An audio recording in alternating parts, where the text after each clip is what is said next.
Philosophy of اسلام میں نا میں آپ کو ایک ایگزامپل دے کے بتاتا ہوں انٹینسٹی کیا ہے.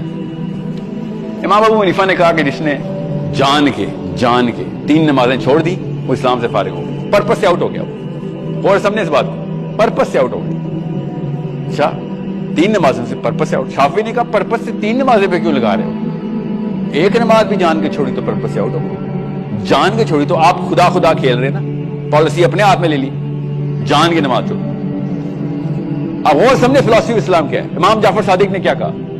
امام جعفر صادق نے کہا کہ ایک نماز 3 نماز کچھ نہیں. اور سمجھے اس بات کو, اگر کسی ایک نماز میں بھی جان کے ایک سجدہ بھی چھوڑ دیا تب بھی تو اسلام سے فارغ, کیونکہ تو اب ابلیس اس گروپ میں جس میں کیونکہ ابلیس نے کہا تھا میں ایک سجدہ نہیں کروں گا.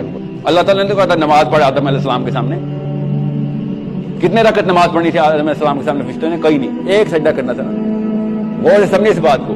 You need to understand how the philosophy is pivoted in. میں نے جان کے نماز کی مثال دی آپ کو تاکہ آپ کو پتہ چلے کہ آپ کی مرضی کہیں نہیں چلے گی.